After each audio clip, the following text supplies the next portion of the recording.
Hey everybody, I'm in one of my favorite places in the world, the woods where I grew up. Well, I didn't grow up in the woods. Actually, I might as well have. But this is a spot where I've hunted for many, many years, and I've hunted many times sitting under this unique tree. I call this the stair tree because it twists and looks like a stairway. Go up there. It bends a few times and then shoots straight up into the sky. It'll be the Stairway to Heaven tree. Anyway, this is one of my favorite spots.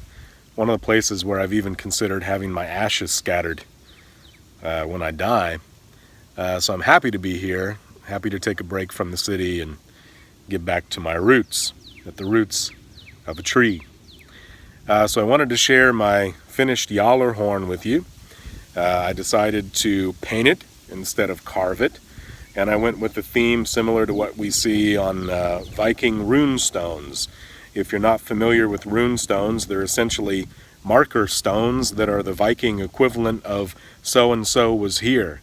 They're scattered all over the world, anywhere where Norse people or Vikings went, from Norway to Iceland to Greece. They're all over the place.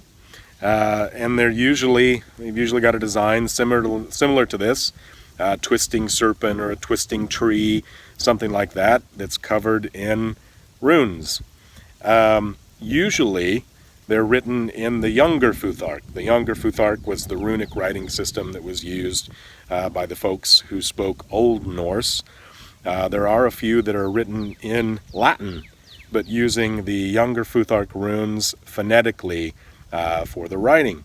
Now I chose to use the Elder Futhark runes for my Gjallarhorn. There are some rune stones that are written using the Elder Futhark. And the Elder Futhark is the oldest of the Germanic runic writing systems that we know of. So when Odin hung from the world tree and was enlightened with the runes from the Elder Futhark are probably the closest we can get to those runes that Odin would have been gifted with. Mine doesn't say anything in particular, it's just the Elder Futhark written out in runic alphabetical order. A lot of rune stones don't say anything incredibly profound. It's usually just something like Sven Sturluson fought bravely and died here, something like that. But I hope that when I blow my Gjallarhorn, the sound will carry and through the runes and go up into Asgard. You never know. So I'm pretty happy with the way this turned out. At first I thought the paint might be a little tacky, but it grew on me. I'm not too fond of this trumpet mouthpiece.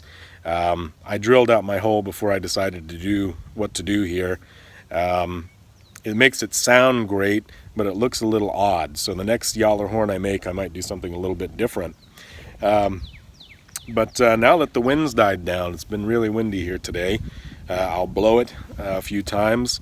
I'm down here in a valley, so it should sound pretty good, and hopefully I won't piss off too many neighbors. Most of them are fairly far away, but you never know around these parts. So yeah, there's a finished Gjallarhorn. Let me know what you think, and let's see what it sounds like.